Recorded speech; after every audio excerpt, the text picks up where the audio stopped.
અખિલ બ્રહ્માંડના માલિક એ કૌરવના પક્ષમાં હતા ભીષ્મ પિતા, અને પાંડવના પક્ષમાં કૃષ્ણ પરમાત્મા હતા. એટલે હામાં રથ આવ્યા ને, એટલે ભીષ્મ પિતાએ કૃષ્ણ પરમાત્માને કીધું કે તમે જે પક્ષમાં હોય ને પક્ષ કોઈ દી હારે નહીં, પણ હવે દુર્યોધનનું અનાજ ખાધું છે એટલે મારે સેનાપતિ બન્યા વગર છૂટકો નથી.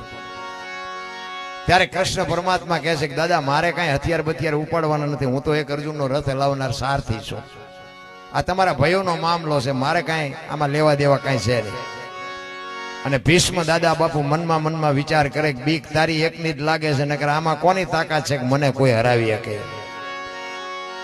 ઈ કે તમે હથિયાર ન ઉપાડો એવું કોઈ દી બને નહીં. અને અખિલ બ્રહ્માંડના માલિક કૃષ્ણ પરમાત્માએ પ્રતિજ્ઞા કરી કે ગમે એવું યુદ્ધ જામ્યું હોય ને તો હું આ તમારી સામે જો પ્રતિજ્ઞા કરું છું, હું હથિયાર નહીં ઉપાડું. અને એ જ વખતે બાપુ ભીષ્મ પિતાએ પ્રતિજ્ઞા કરી કે કુરુક્ષેત્રના મેદાનમાં બગડાટી બોલતી હોય જો હથિયાર હું તમને ન ઉપડાવું તો મારું નામ ભીષ્મ નહીં લખવું, અહીંયા લખી લ્યો.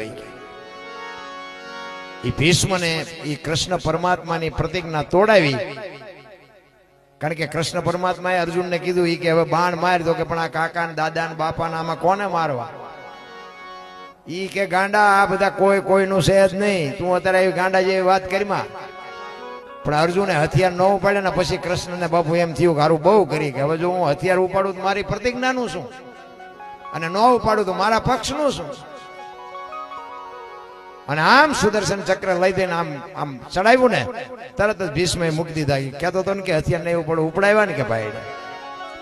એવો સમર્થ અને સિદ્ધ બાપુ પોતાના મૃત્યુને યમના દૂત લેવા માટે આવે. યમના દૂતને કીધું કે અત્યારે વ્યા જાવ, 6 મહિના પછી આવજો. પોતાના મૃત્યુને રોકી શકે એવો સમર્થ અને સિદ્ધ પુરુષ, ગંગા જેવી જેની જનેતા બાપુ, ઈને છેલ્લે બાણની પથારીમાં હોવું પડ્યું. તો આપણે વિચારવું તો જોઈએ ને કે આપણે કેટલાના કાળા કામ કર્યા છે.